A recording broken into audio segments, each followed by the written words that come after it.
युद्ध किसी व्यक्ति से नहीं गणेश, मानसिकता से होता। युद्ध में संघर्ष अच्छाई या बुराई का नहीं होता, सभी में अच्छाई है और बुराई भी है पुत्र।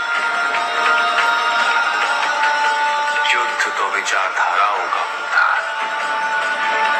व्यक्ति अपने पराक्रम पर, अपनी क्षमता पर विश्वास कर युद्ध करता है, पर जब उस विश्वास को क्षति पहुंचती तो सब कुछ निरर्थक प्रतीत होने लगता है। किंतु आपसे पराजित होकर भी लोहितांग क्यों नहीं समझ रहा? उसे अपनी स्वतंत्र इच्छा का उपयोग कर उचित मार्ग पर चलने का प्रयास करना चाहिए। व्यक्ति अपने को खो दे समझती है, व्यक्ति अपने को समर्पित कर दे, छोड़ दे अहंकार को, तो ब्रह्म की इच्छा ही पूर्ण होती है और अभी भी वही फलित हो रही है। ऐसा नहीं है कि हम उससे भिन्न फलित करा लेंगे, लेकिन व्यक्ति भिन्न फलित कराने में लड़े, टूटे, नष्ट हो। एक नदी में एक बार बाढ़ आ गई पुत्र, दो छोटे से तृण उसमें बह रहे थे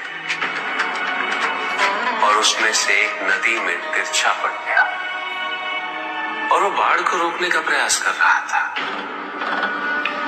वो अत्यंत ऊंचे स्वर में कह रहा था कि नदी को आगे नहीं बढ़ने देगा।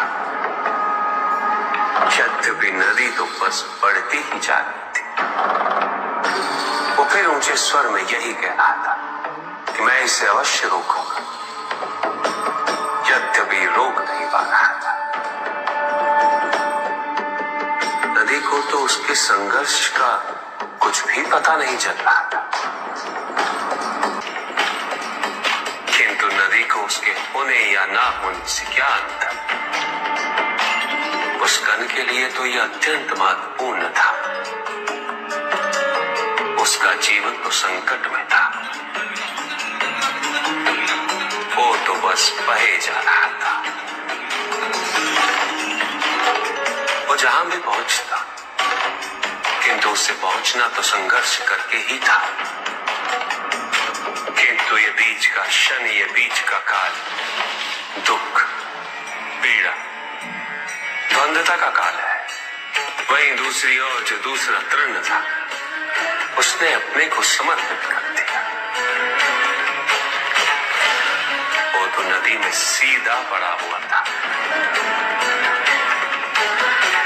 नदी के प्रवाह के साथ साथ बहता जा रहा था और उसे ऐसा प्रतीत हो रहा था जैसे कि वो नदी को दिशा दे रहा है, उसे प्रवाहित होने में सहायता कर रहा। वो तो ये निश्चय कर बैठा था कि नदी को समुद्र तक पहुंचाकर ही रहेगा, किंतु नदी को उसकी उपस्थिति का भी आभास नहीं था। नदी पर उन दोनों के होने या ना होने का कोई प्रभाव नहीं था। नदी तो बस बहे जा रही थी। ब्रह्म की इच्छा को जाना नहीं जा सकता, किंतु ब्रह्म के साथ एक अवश्य हुआ जा सकता है,